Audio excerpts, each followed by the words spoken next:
पे चर्चा, बहुत महत्वपूर्ण चर्चा चल रही है। दलीलें पेश की गई इधर से सुप्रीम कोर्ट में। अब सुप्रीम कोर्ट आदेश को लिखवा रहा है।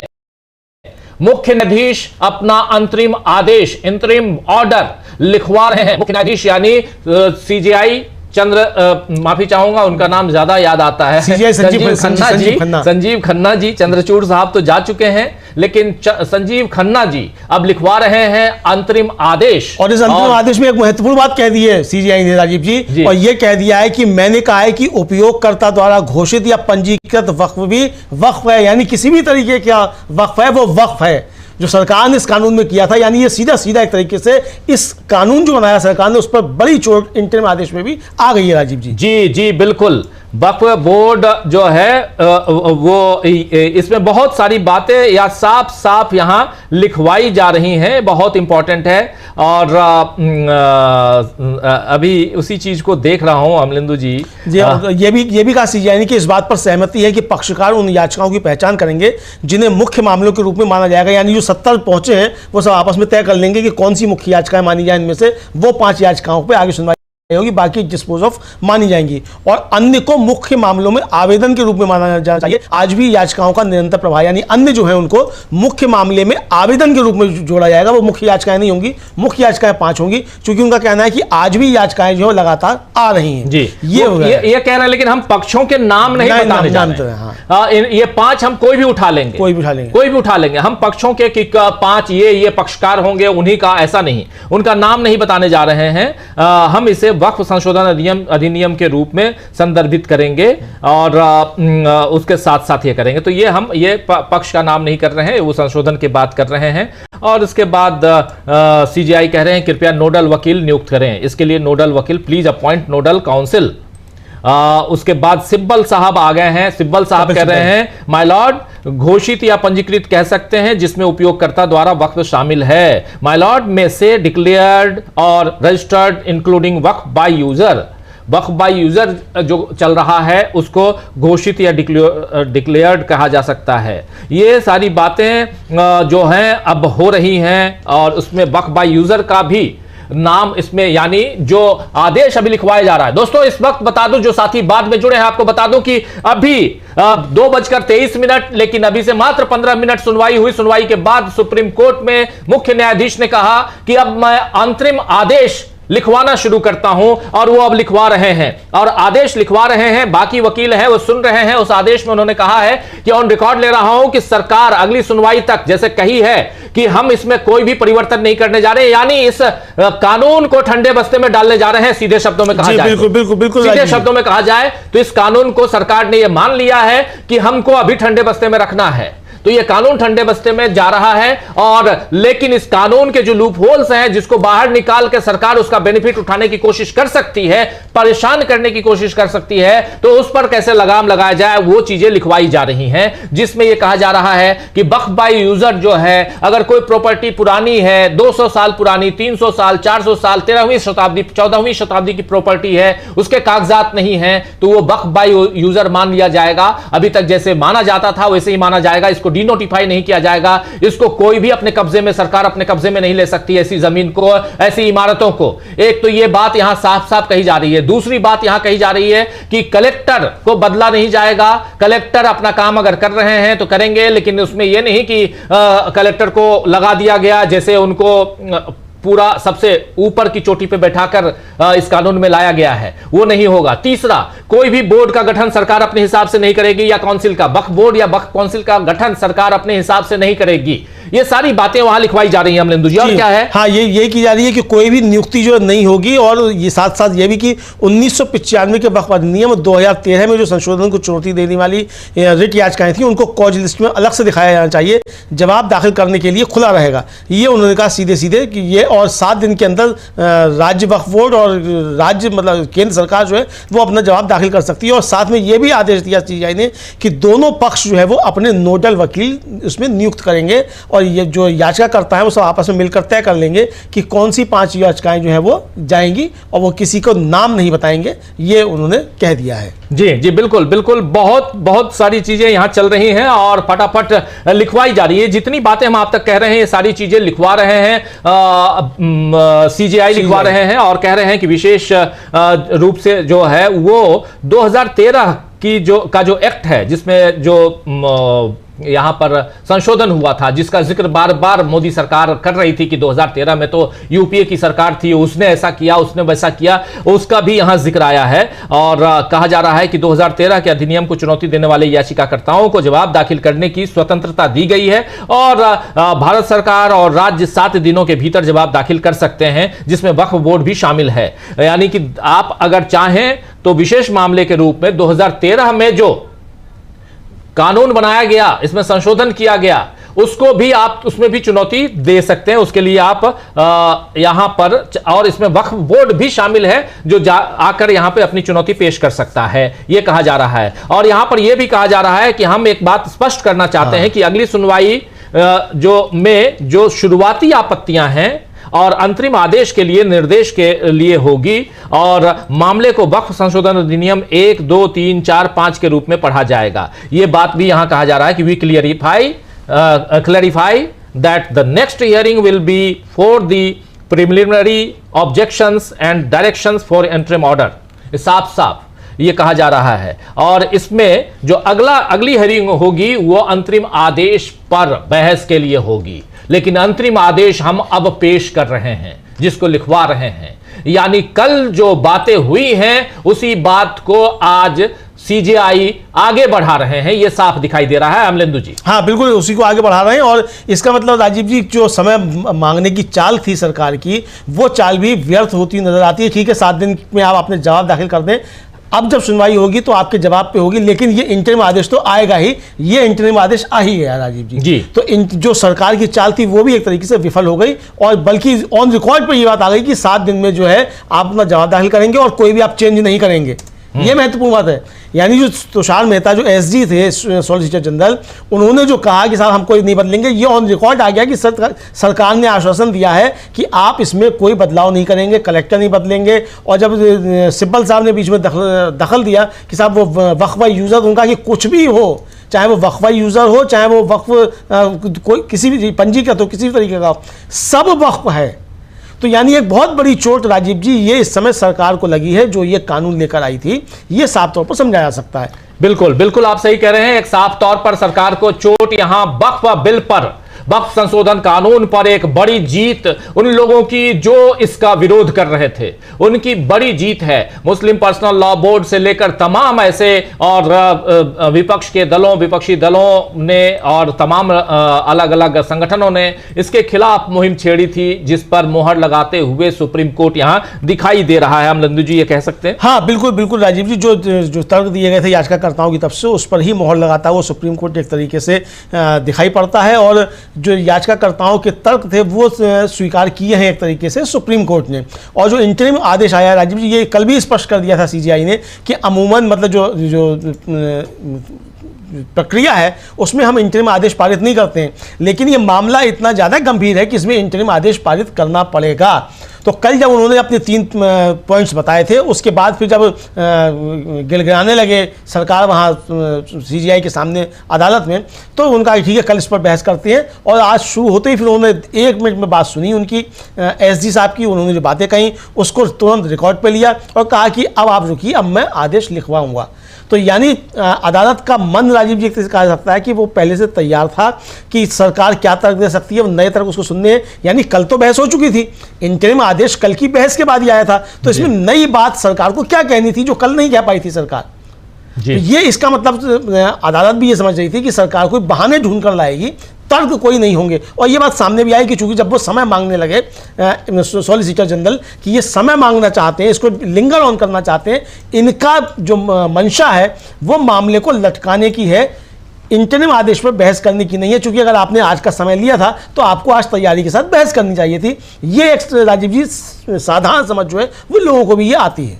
बिल्कुल बिल्कुल बिल्कुल। तो ये अंतिम आदेश जो है अब लगभग फाइनल की ओर है और बहुत इंपॉर्टेंट, बहुत महत्वपूर्ण है कि अब अंतरिम आदेश में साफ साफ जो बातें कल कही गई थी सुप्रीम कोर्ट में, और उसमें भी तीनों जजों की बेंच जो है वो जैसा चाह रही थी उसी ढंग से यहां पर आदेश लिखवाते हुए सरकार को यहां ऑर्डर करते हुए कि अगली सुनवाई तक आपको सारे काम रोक देने हैं। एक लाइन से कहा जाए तो इस कानून को अभी ठंडे बस्ते में डाल देना है जब तक कि इस पर सुनवाई ना हो जाए, और जब सुनवाई शुरू होगी तो इसमें अंतरिम आदेश पर ही यहीं से बात शुरू करेंगे।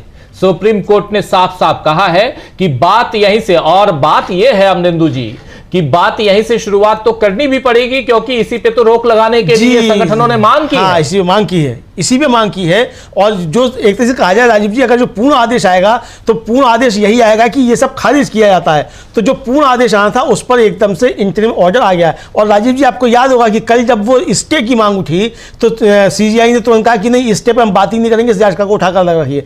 यानी कि पहले से इसको पूरा जो था वो तीनों जजेस महोदय थे वो याचिकाओं को पढ़ चुके थे, कानून को पूरा पढ़ चुके थे, और इसीलिए इंटरिम आदेश का आया, स्टे को रोका गया। अब स्टे की आवश्यकता ही नहीं राजीव, जब आदेश आएगा तो स्टे किस बात का, इंटरिम ऑर्डर है, यानी ये इंटरिम ऑर्डर है, बड़ा ऑर्डर आएगा जो तब आएगा, लेकिन इंटरिम ऑर्डर आ चुका, स्टे की कोई आवश्यकता नहीं है। और जो एक और महत्वपूर्ण बात राजीव जी यहाँ है कि जो बहुसदस्यीय खंडपीठ होती हैं उनमें अक्सर ये होता है कि बहुमत के आधार पर फैसले आते हैं।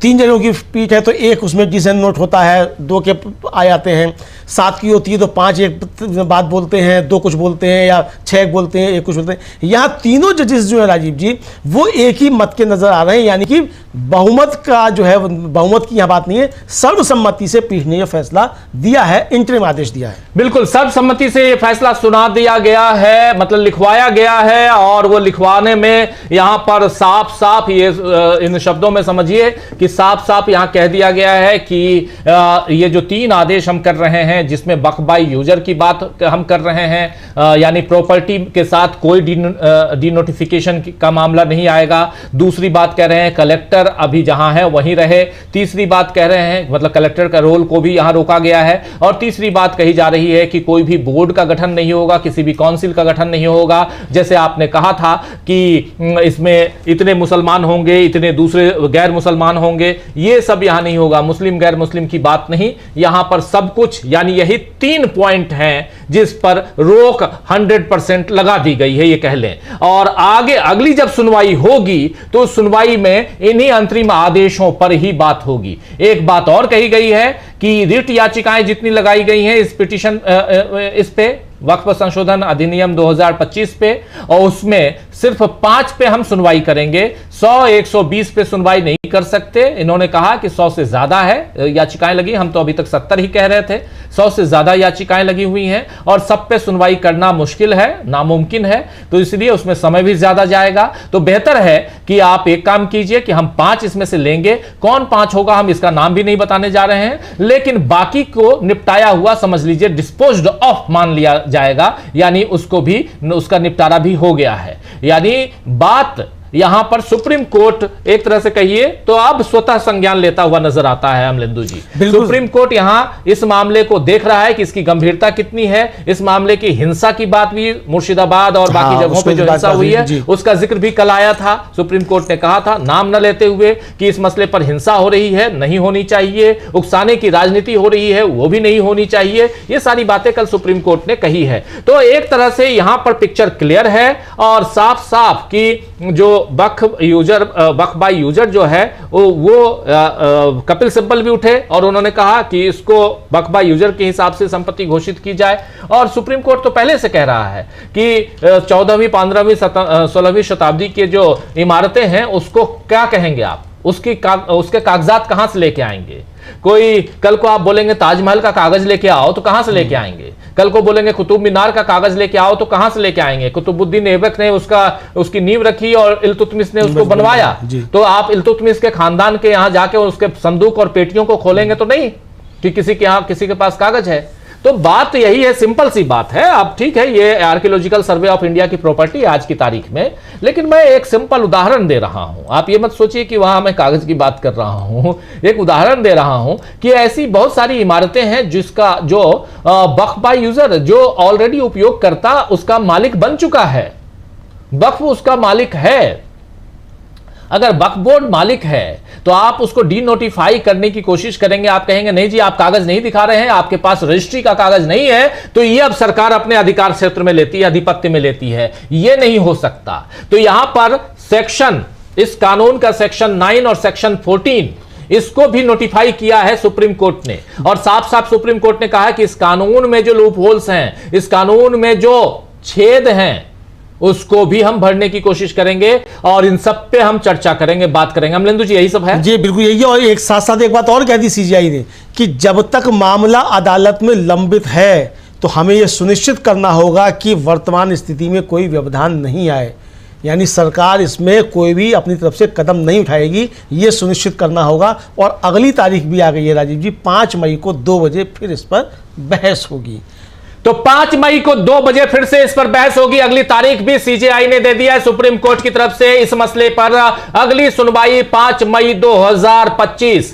5 मई, आज है 17 मई, 5 मई, आज 17 अप्रैल है, माफी चाहूंगा, 17 अप्रैल है और 5 मई, आप याद कीजिए कि 5 मई को शायद उसके बाद 10 मई को रिटायरमेंट है, लेकिन उसके बाद कुछ आदेश अगर देना हो, कुछ और करना हो तो ये सारी चीजें चलेंगी। लेकिन 5 मई को अगली तारीख, और इस बीच इस कानून को लागू करने की कोशिश मत करना, ये साफ साफ यहां पे इनडायरेक्ट रूप से ही इनडायरेक्ट कह दिया, मतलब आपको यथास्थिति बनाए रखनी होगी। जो इंटरिम ऑर्डर है वो ऑर्डर है, और जब तक ये बहस चल रही, सिर्फ ये नहीं राजीव की इंटरिम ऑर्डर आदेश आ जाएगा, अगली 5 मई आ जाएगी, जब तक ये मामला न्यायालय में लंबित है, जब तक यानी फाइनल ऑर्डर नहीं आ जाता, तब तक आपको यथास्थिति बनाकर रखनी होगी। तो राजीव जी एक तरीके से इसको स्टे भी आप बोल सकते हैं कि इस पे सरकार के हाथ पर बांध दिए सुप्रीम कोर्ट ने कि जब तक ये मामला अदालत में विचाराधीन है, इंटरिम आदेश तो है ही, इसके बावजूद आप किसी भी तरीके का कोई परिवर्तन नहीं कर सकते हैं। ये सरकार के हाथ पैर जो है वो सुप्रीम कोर्ट ने आज बांध दिए स्पष्ट तौर पे।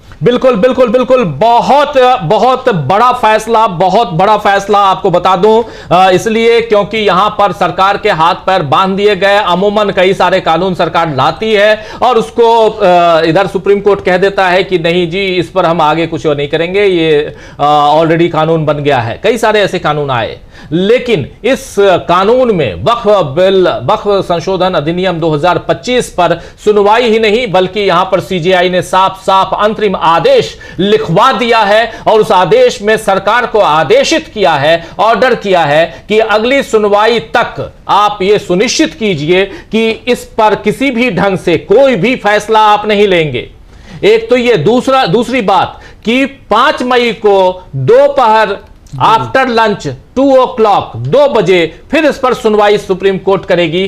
तब तक यही सीजेआई रहेंगे, उन्हीं की बेंच में यह सुनवाई होगी, और सुनवाई जो है वो अंतरिम आदेश पर होगी, इंटरिम ऑर्डर पे सुनवाई होगी। यह सबसे बड़ी चीज है, यहां पर और इधर उधर भटकने की जरूरत नहीं, साफ साफ कहना है। तीसरी बात महत्वपूर्ण कि सिर्फ 5 रिट याचिकाओं को सुप्रीम कोर्ट अपने कब्जे में लेगा, बाकी को डिस्पोज्ड ऑफ कह दिया है कि बाकी, और वो 5 कौन होंगे यह भी नाम नहीं बताया गया है अभी तक, वो कोई भी, क्योंकि जो इसके खिलाफ हैं लगभग एक ही तरह के हैं, और सब यही चाहते हैं कि इस कानून पर जो शिकंजा कानून के जरिए मुस्लिम ऑर्गेनाइजेशंस पर शिकंजा कसने की कोशिश हुई है, उसको थोड़ा सा उस पर लगाम लगे और ऐसे गैर कानूनी इरादों से काम न करे सरकार। ये सारी बातें यहां पर दिखाई दे रही हैं। तो एक तरफ ये सारी चीजें आप देख रहे हैं, और इन चीजों के जरिए कहीं ना कहीं सुप्रीम कोर्ट अपनी बात अपने ढंग से करने की कोशिश,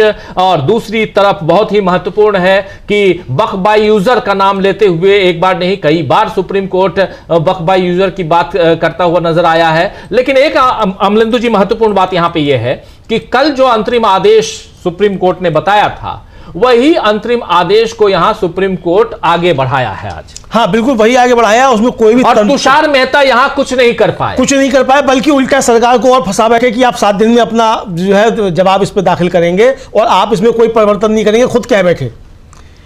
यानी 7 दिन का आप समय जो मांग रहे थे उसमें कह दिया कि इन्होंने हमको आश्वस्त किया है कि ये कुछ नहीं करेंगे और 7 दिन में अपना जवाब दाखिल करेंगे। यानी एक तरीके से कहा जाए सरकार राजीव जी अपने बुने हुए जाल में खुद ही फंस गई समय मांगकर।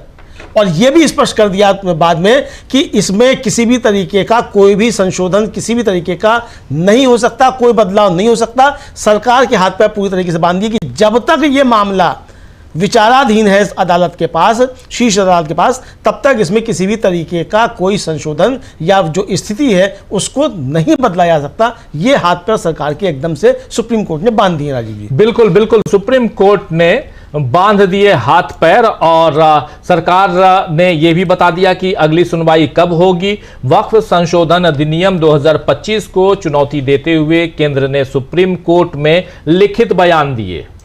क्या बयान दिए? निम्नलिखित बयान कि केंद्रीय वक्फ परिषदों और राज्य वक्फ बोर्डों में गैर मुस्लिम की नियुक्ति नहीं की जाएगी।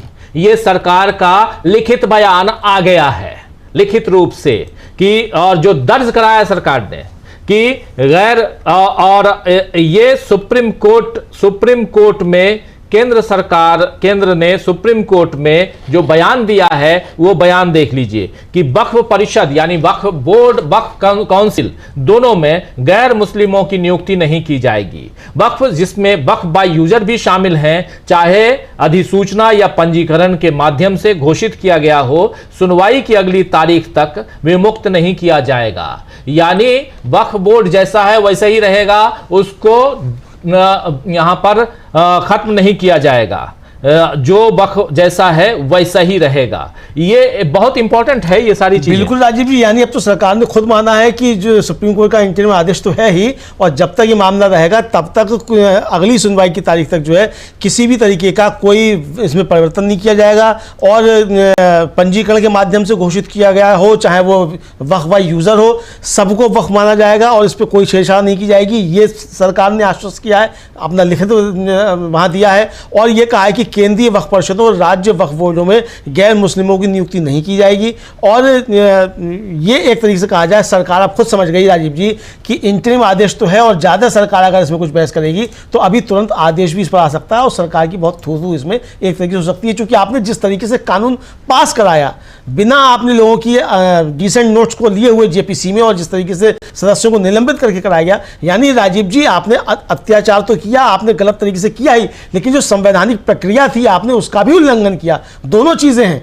तो इसको लेकर सरकार की समझ में आ गया कि यह मामला सुप्रीम कोर्ट में टिकने वाला नहीं है। ऐसा प्रतीत होता है क्योंकि सरकार ने जो अपना हलफनामा दिया, जो बयान दिया है, उससे साफ तौर पर समझ में आता है। बिल्कुल बिल्कुल, आप सही कह रहे हैं। सरकार ने जो हलफनामा दिया उस हलफनामे में अब 3 जजों की बेंच यहां सुनवाई कर रही थी, जिसमें मुख्य न्यायाधीश संजीव खन्ना और न्यायमूर्ति पीवी संजय कुमार और केवी विश्वनाथन, ये 3 जजों की पीठ यानी बेंच सुनवाई, और उस ये सुनवाई आगे अब 2 बजे 5 तारीख को 5 मई 2 बजे ये सुनवाई होगी। लेकिन उससे पहले अंतरिम फैसला आ चुका है। अंतरिम फैसले में जो कल बातें हो रही थी वही बात कि जो जैसा है वैसे ही रहेगा। अगर सीधे शब्दों में कहें तो यथावत स्थिति, कोई भी यहां जो कानून के साथ आपने कानून बनाकर जो आपने छेड़छाड़ करने की कोशिश की वो अब अगली सुनवाई तक तो आप नहीं कर सकते हैं। लेकिन अगली सुनवाई इसी अंतरिम आदेश पे होगी। अब अगली सुनवाई में सरकार सुप्रीम कोर्ट को अंतरिम आदेश को वापस लेने के लिए अगर कन्विंस कर लेती है तो अलग बात, अन्यथा ये आगे जारी रहेगा, ये तय मानिए। ये कहा जाए अमलेश? हाँ बिल्कुल राजीव जी, ये आगे जारी रहेगा क्योंकि अब सरकार को अपना जवाब देना है और सरकार 7 दिन में क्या जवाब देगी। क्योंकि जो व्यवस्था के प्रश्न उठाए हैं सुप्रीम कोर्ट ने, और सुप्रीम कोर्ट ने सवाल पूछे कि भाई आप किस तरीके से अनुच्छेद 14 का उल्लंघन कर रहा है, ये कानून अनुच्छेद 15 का उल्लंघन कर रहा है, अनुच्छेद 21 से लेकर 26 तक का उल्लंघन कर रहा है, अनुच्छेद 29 और 30 का उल्लंघन कर रहा है, 301 का उल्लंघन कर रहा है। तो ये सारे जो सवाल याचिकाकर्ताओं की तरफ से उठाए गए थे, लगभग उसी तरीके के प्रश्न जो थे वो माननीय उच्चतम न्यायालय की तरफ से सरकार से पूछे गए और जिसके जवाब जो थे वो सरकार के पास नहीं थे। सरकार केवल जो थी इसको बातों में उलझाना चाहती थी कि साहब हमने इतने लोगों से बातचीत की, इतने लोगों की प्रतिक्रियाएं इस पे आई और ये कानून बन गया, जेपीसी में जिनको बात रखनी थी उन्होंने जेपीसी में बात रख दी। इस तरीके के तर्क सरकार की तरफ से आए। जो आपत्तियां दर्ज की गई थी उन आपत्तियों पर सरकार की तरफ से कोई भी एक तर्क नहीं आया कि भाई ये कानून क्या धारा जो अनुच्छेद 14 और 15 है उसका उल्लंघन करता है कि नहीं करता है। सरकार की तरफ से इस पर कोई बात नहीं आई। ये 21 से लेकर 26 तक जो अनुच्छेद है उनका उल्लंघन करता है कि नहीं करता है, इस पर सरकार ने कुछ नहीं कहा।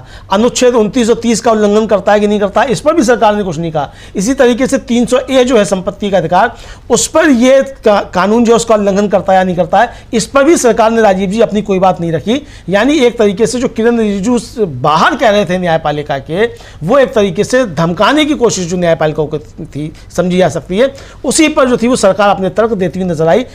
याचिकाकर्ताओं ने जो तर्क दिए थे या सुप्रीम कोर्ट ने जो सवाल पूछे उनके जवाब सरकार के पास अदालत में मौजूद नहीं थे। राजीव जी बिल्कुल बिल्कुल आप सही कह रहे हैं। बहुत सारे सवाल पूछे गए थे कल अदालत की तरफ से, सुप्रीम कोर्ट की तरफ से जो कल सवाल पूछे गए थे, उन्होंने संजीव खन्ना ने, न्यायमूर्ति संजय कुमार ने और केवी विश्वनाथन की पीठ ने जो सवाल पूछे थे उसमें सरकार से पूछा गया कि वक्फ बाय यूजर संपत्तियों के प्रावधानों पर सवाल उठाए गए। फिर सुप्रीम कोर्ट ने यह कहा कि इस कानून के तहत पहले से स्थापित वक्फ बाय यूजर संपत्तियों को डी नोटिफाई करने से दिक्कत पैदा होगी। वक्फ बाय यूजर का मतलब आप जानते हैं कि ऐसी संपत्ति है जो लंबे समय से धार्मिक या सामाजिक कार्यों के लिए इस्तेमाल हो रही है, इसी को वक्फ बाय यूजर कहते हैं। और भले उसके कागजात पूरे हों ना हो ये मायने नहीं रखता। और लेकिन तुषार मेहता ने कल कहा था कि उनको रजिस्ट्री करने से किसने रोका।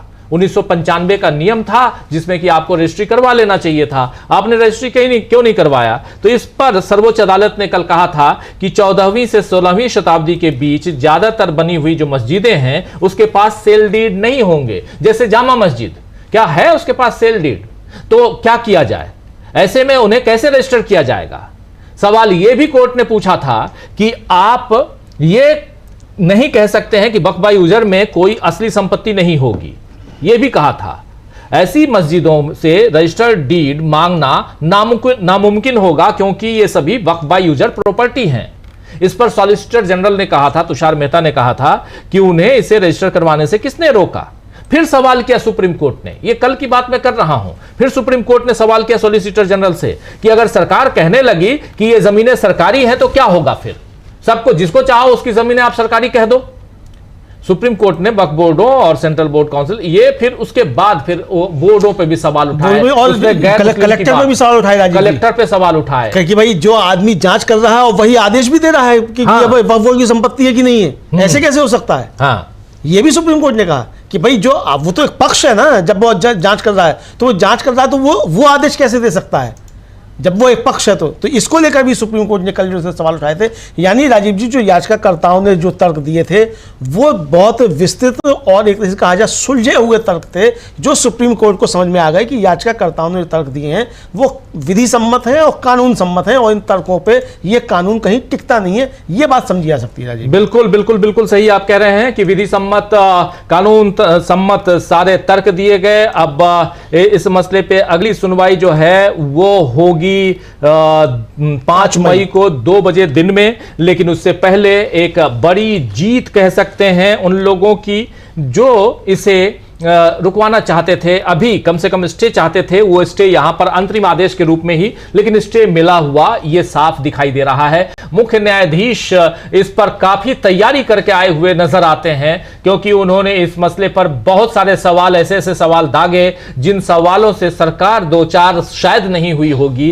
और जो वक्फ अमेंडमेंट एक्ट 2025 है उसके जो अलग अलग सेक्शन हैं उसमें सेक्शन 3 का जिक्र करते हुए कपिल सिब्बल ने अपनी बात की शुरुआत की थी। उसके बाद सेक्शन 9 पे आए थे, सेक्शन 14 पे आए थे और इन सब पे पूरी बातचीत हुई थी। लेकिन अब 3 अलग अलग बिंदुओं में, 3 अलग अलग पॉइंट्स में आदेश ऑलरेडी अंतरिम आदेश दे दिया गया है और कोर्ट अब उठ चुकी है, बेंच उठ चुकी है कोर्ट में और पहले नंबर के कोर्ट में, और वहां पर अब आदेश ऑलरेडी टाइप भी, क्योंकि मौखिक टाइप उन्होंने करवा दिया, स्टेनोग्राफर वहीं पर टाइप करता है, आप जानते हैं। ऑर्डर की कॉपी थोड़ी देर में सबको मिल जाएगी, लेकिन बहुत महत्वपूर्ण ऑर्डर है। आप ये जानिए कि एक तरह से इस एक्ट पर अभी तत्काल प्रभाव से इस पर रोक लगाया गया है, ये इसको सीधे शब्दों में कहें, क्योंकि इसमें जो अंतरिम आदेश है उस आदेश में साफ साफ उन तीनों पॉइंट्स को रखा गया है जिस पर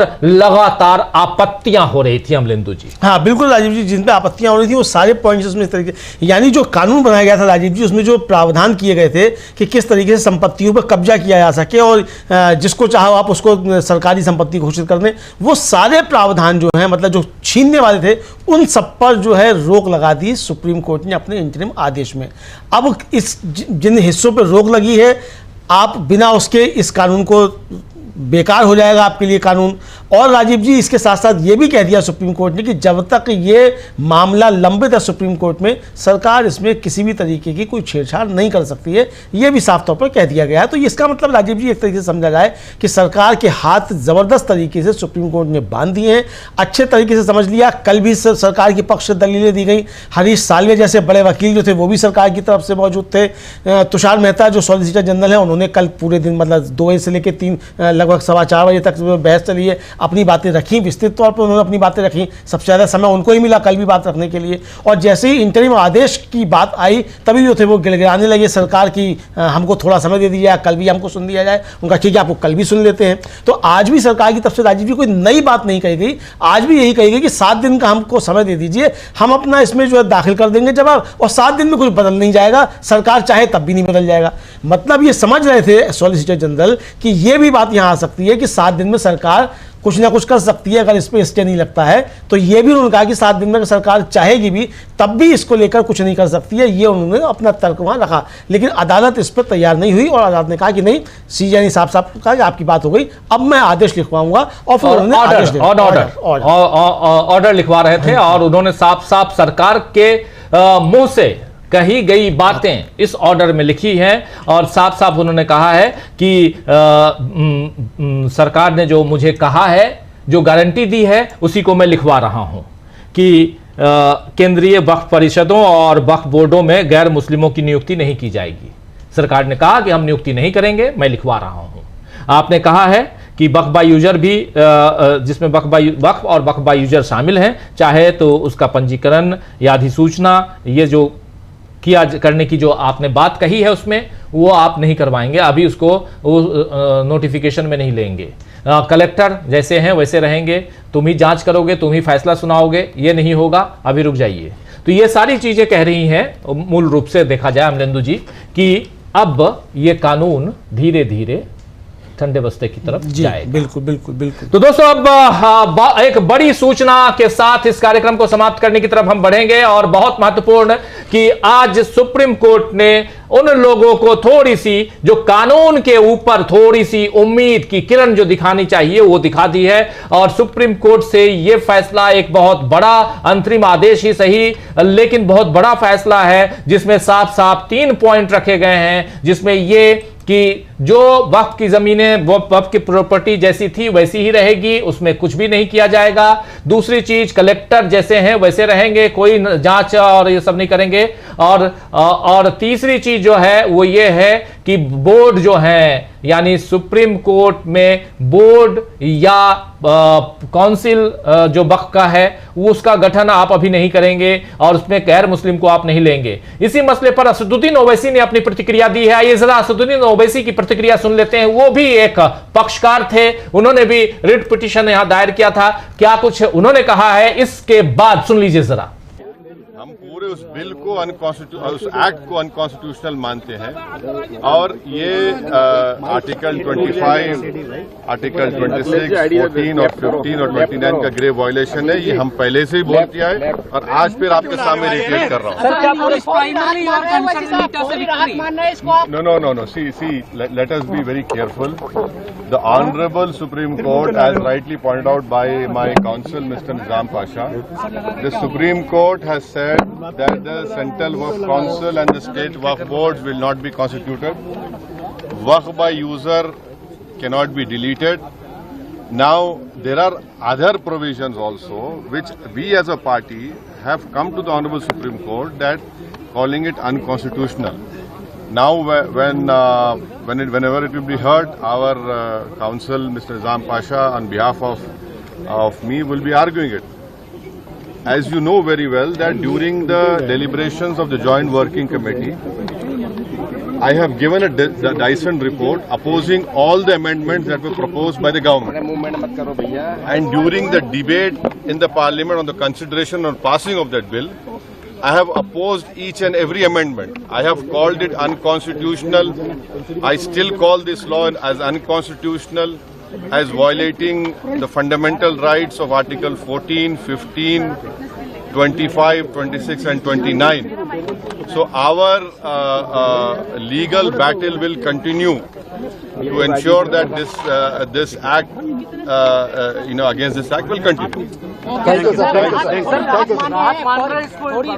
देखिए सवाल आपको पूरे उस कानून को समझने की जरूरत है। अब 5 साल का मुसलमान प्रैक्टिसिंग रहेगा, 5 साल प्रैक्टिसिंग मुसलमान का तो रहेगा। अब उसको कौन डिसाइड करेगा? अब कोई महिला है उसको कौन डिसाइड करेगा? तो ऐसे कई उसमें जो अमेंडमेंट्स के जरिए लॉ बनाया गया है, हम उसके आज भी मुखालिफत कर रहे हैं और कल भी अपोज करते रहेंगे। और लीगली हम सुप्रीम कोर्ट में चैलेंज किए, हम उसको उन तमाम चीजों को violation of the fundamental rights मानते हैं। Thank you. तो सुन रहे थे आप, यहां पर असदुद्दीन ओवैसी ने अपनी पहली प्रतिक्रिया दे दी है और ये लीगल लड़ाई अभी आगे जारी रहेगी, लेकिन खुश भी हैं कि चलो अभी कुछ तो हुआ और ये एक बड़ी बहस को तो जन्म दे ही चुका है वक्फ संशोधन अधिनियम जो लेकर आई सरकार। लेकिन दूसरी तरफ कहीं ना कहीं यहां पर ये भी है कि अब एक खुशी की लहर भी दौड़ रही है उन तमाम संगठनों में जो इस पर तत्काल प्रभाव से रोक चाहते थे। वो रोक यहां पर दिखाई, अब उसकी शुरुआत सुप्रीम कोर्ट ने कर दी है। अब इस पे अगली सुनवाई 5 तारीख को होनी है। कुछ और प्रतिक्रियाएं आ रही हैं, जरा उसको भी ले आइए। शायद महबूबा मुफ्ती ने भी कुछ इस पर अपनी प्रतिक्रिया दी है।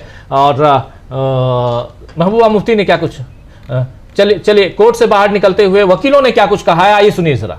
स्टे नहीं किया है, जो भारत सरकार के सॉलिसिटर जनरल है उन्होंने अपना स्टेटमेंट दिया है कि अगली तारीख तक न तो काउंसिल में न वक्फ बोर्ड में कोई अपॉइंटमेंट जो संशोधित कानून है उसके अनुसार किया जाएगा। दूसरा बात जो माननीय अदालत ने कहा कि जो वक्फ व यूजर है जो रजिस्टर्ड हैं और गैजेटेड हैं उसको गवर्नमेंट डी नोटिफाई नहीं करेगी टिल द नेक्स्ट डेट। तो बड़ी इंपॉर्टेंट बात है कि जो रजिस्टर्ड एंड गैजेटेड हैं वही सिर्फ डी नोटिफाई नहीं होंगे, उसके अलावा संशोधन के हिसाब से सरकार कार्रवाई करने को स्वतंत्र है और जो संशोधित कानून है उस पर किसी भी तरह का अंतरिम आदेश नहीं है। और अगली तारीख तक भारत सरकार को अपना जवाब और उनको जो भी डॉक्यूमेंट्स देने हैं वो देने होंगे और उसके बाद उनको रिज्वाइंडर का जो पिटिशनर्स है उनको मौका दिया गया है। साथ ही साथ जो स्टेट गवर्नमेंट्स हैं वो भी अपना रिस्पॉन्स देंगे। और ये कहा गया, तो यहाँ पे आप सुन रहे हैं, सब अपने हिसाब से इसको इंटरप्रेट करने की कोशिश कर रहे हैं। लेकिन सबसे बड़ी चीज, चूंकि ये सत्ता पक्ष के वकील नजर आ रहे थे, इन्होंने इसको अपने हिसाब से उसकी व्याख्या की इस फैसले की।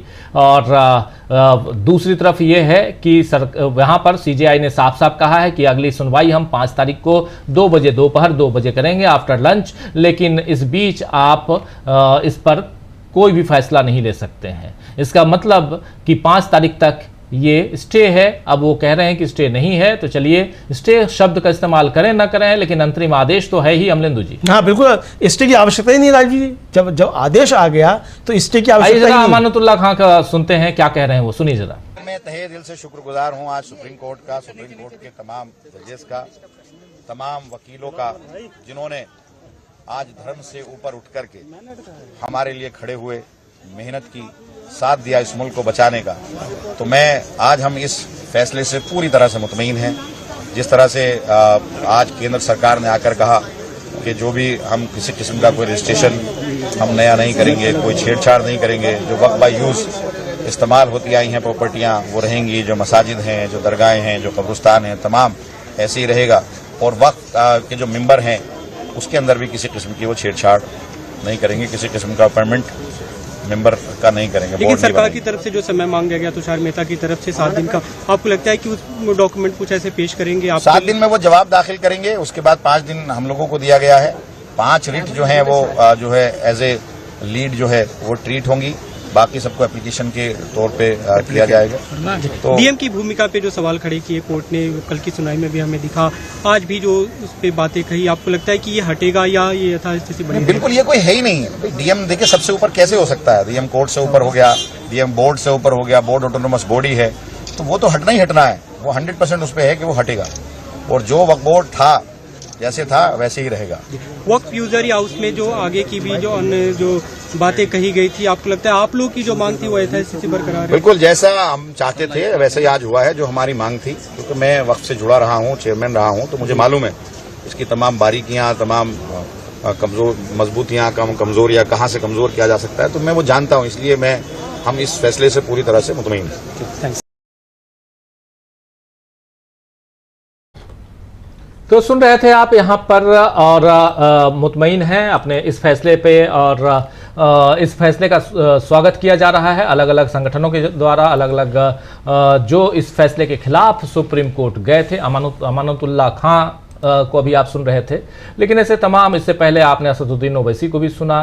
तो सुप्रीम कोर्ट ने एक सुप्रीम फैसला दे दिया है, अंतरिम ही सही, लेकिन बहुत सुप्रीम इसलिए कह रहा हूं क्योंकि इससे कई लोगों के चेहरों पर खुशी लौट आई है। और ये बहुत इंपॉर्टेंट है कि अगर कहीं मनमानी हो रही है तो न्यायालय का काम है कि उन मनमानियों को रोका जाए, और यहाँ रोकने की कोशिश सरकार की तरफ से नहीं बल्कि न्यायालय की तरफ से की गई है। सरकार को भी करनी चाहिए थी कोशिश कि ऐसा ना हो, भेदभाव ना हो। हमारा संविधान कहता है, संविधान की धाराएं कहती हैं, खासकर 14 जो आर्टिकल 14 है, 14 है, वहाँ से लेकर 30 तक इन तमाम मसलों को अलग ढंग से उल्लेखित किया गया है उसमें, जिसको आपको बहुत सारे अधिकार मिलते हैं देश में, जीने का अधिकार, रहने का अधिकार, समानता का अधिकार, पूजा पाठ का अधिकार, ऐसे तमाम, बोलने का अधिकार, ये सारे अधिकार हैं, संपत्ति का अधिकार, सारे अधिकार दिए गए हैं आपके संविधान, हमारे संविधान के अनुसार। लेकिन यहाँ पर उन अधिकारों पे अगर चोट पहुँचाने की कोशिश हो, उनसे कुचलने की कोशिश हो, तो ये शायद ठीक नहीं है। और यही यहाँ पर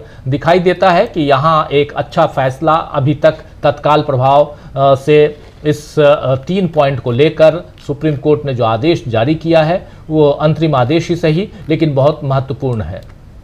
चलिए, अब अभी से ठीक 1 घंटे बाद हमारी सहयोगी बुशरा खानम का कार्यक्रम नज़र और नज़रिया में आप इसी पर विस्तार से बहुत कुछ सुनेंगे, बहुत अलग अलग लोगों के द्वारा, तो वो देखिए। अभी मुझे दीजिए इजाज़त, अमलेंदु जी को दीजिए इजाज़त, और उसके बाद सीधे हम 1 घंटे बाद दोबारा मुलाकात करेंगे आपसे।